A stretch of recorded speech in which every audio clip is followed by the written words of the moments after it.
So it's time that we moved forward and we expanded our horizons a little bit when we're talking about naming compounds.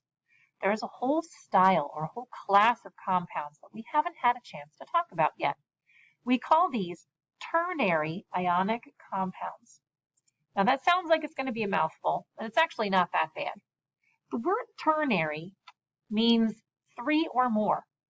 So a ternary ionic compound is made of three or more different types of atoms on the inside.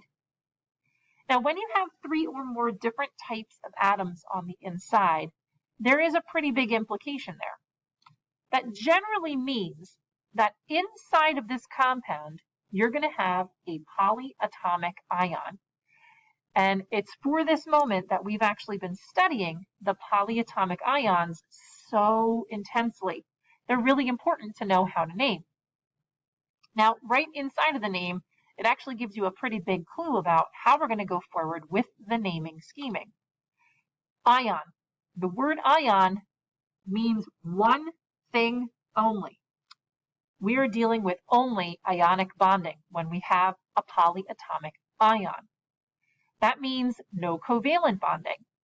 Now, yes, the polyatomic ions themselves are covalently bonded, but they also have special names. Generally speaking, when things covalently bond, that's when we use those prefixes in front of each of the elements to tell how many there are on the inside.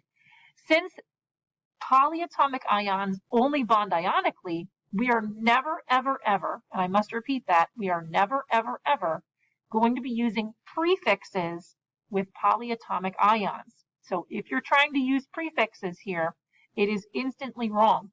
They are only used with covalent bonding.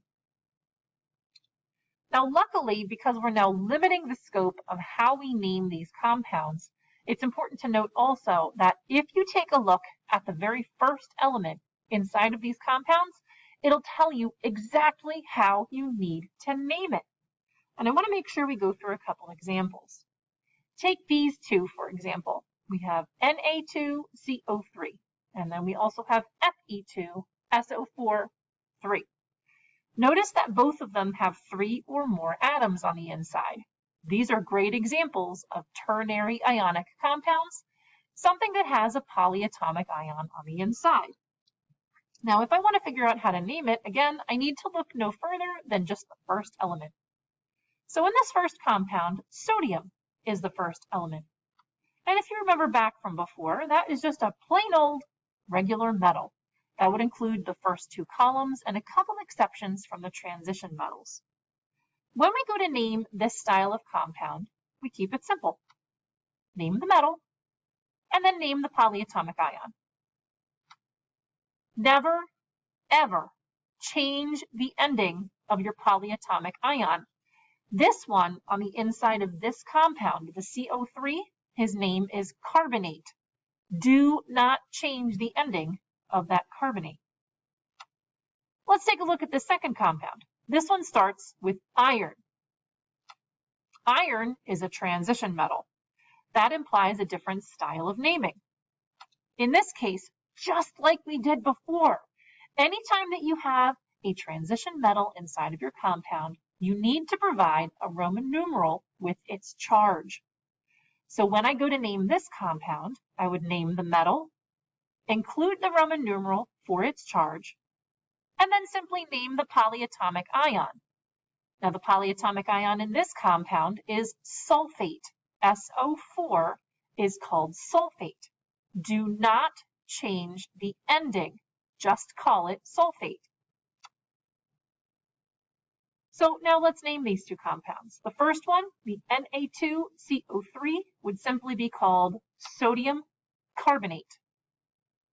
The second compound would be called iron 3 sulfate. Now you might be scratching your head right now and say, wait, but how do you even get that Roman numeral? Well, let's review that. In fact, let's actually take a look at this same exact example, and I'll show you where I got that Roman numeral from. Notice that we have our polyatomic ion in parentheses. Now, those parentheses are really important. Anytime that you're writing a chemical formula with a polyatomic ion in it, you really need to include these parentheses. SO4 is what we would call sulfate. And collectively, that SO4 has a -2 charge. These are all listed on your polyatomic ion sheets, something you can easily look up. So essentially what that means is that these 4 oxygen atoms and this 1 sulfur all act together. All 5 atoms covalently bonded together share a -2 charge. And therefore they act like a singular ion. They go forward like they would be an Na1+ or an O2-. For all other atoms out there, we don't really notice that there's 5 atoms in there. We just pretend it's like one thing. So essentially, anytime that you have a polyatomic ion on the inside of the formula, as long as you have parentheses around it, never change the formula. If you need to crisscross, you crisscross outside of those parentheses. Absolutely nothing will ever change either the name or the formula of those polyatomic ions. They are absolutely sacred. So in this particular example, notice that we have SO4 and on the outside we have 3. What that means is that we have 3 particles of SO4. What you should also know is that, at least for our intents and purposes here, that 3 can distribute to the inside of the parentheses. That would give you 3 sulfur atoms and 12 oxygen atoms total by adding in 3 sulfate pieces.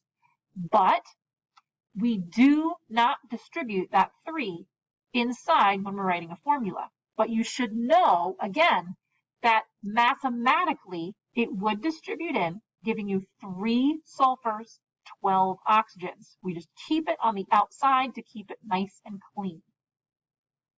So again, how do I name this? Where did that Roman numeral come from? Well, we're going to approach this almost exactly the same way that we did before. We always start by looking up the charge of the anion, the negative ion. Now, sulfate's charge is a 2-. First, you're going to multiply it by its subscript. So 2 times 3 in this case gives you a 6.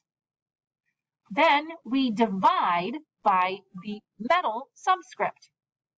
In this case, 6 divided by 2 would give you 3. Congratulations, you've just found the charge of the metal. So again, you multiply times the first subscript, or I should say the polyatomic ion subscript, and then you divide by the metal subscript. So again, we've got an iron with a +3 charge now. So now when we go to name this compound, we can keep it nice and simple. We name the metal, include a Roman numeral for the charge, and name the polyatomic ion. In this case, I would have iron 3 sulfate. Let's move forward. What if I'm actually asked to go from a name back to a chemical formula? Well, that's not that bad. You really want to start always by translating these words back into symbols and charges. So the very first thing that I would want to do is write vanadium, and this one is specific. It says vanadium 5, so that's vanadium with a 5+ charge. And then write out the formula for phosphate. PO4, notice it's inside parentheses with a 3- charge on the outside. Next step, crisscross. Rewrite. Done. V3, PO4, 5. How about we look at a more complicated example? How about calcium carbonate? Well, of course, you're going to need to look up the charge of calcium from the periodic table. That's a 2+. And you're going to need to know what the formula of carbonate is. That's CO3 with a 2- charge. Write them down. Ta-da! Next step, crisscross. Ta-da! Finally, notice that we just crisscrossed 2 2's down. This is a case where you need to crisscross, reduce. So we're going to reduce these back to lowest terms. When you do that, again, never, ever change anything inside of the parentheses. That is sacred. You can only change the numbers that you crisscrossed down. So this one would be CaCO3. I think it might be time for a little bit of practice. So here are a couple example problems. You can practice going from name to formula and formula to name. I'm going to ask you to pause the video, try these out, and then resume in just a minute so you can see what the answers were. All right, now that we're back, let's go over the answers.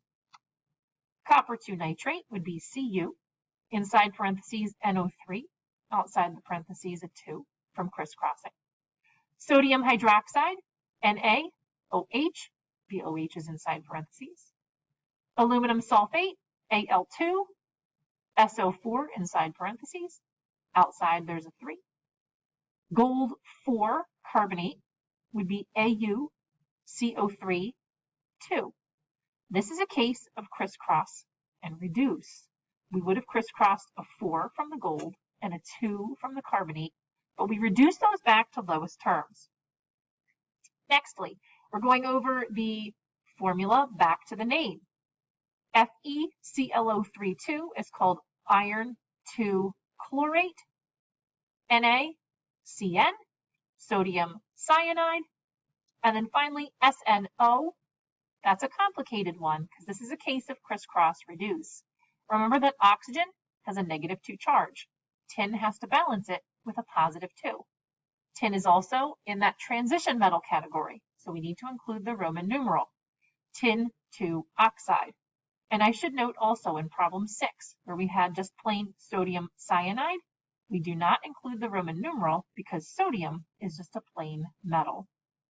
I wish you very good luck with naming compounds that contain polyatomic ions.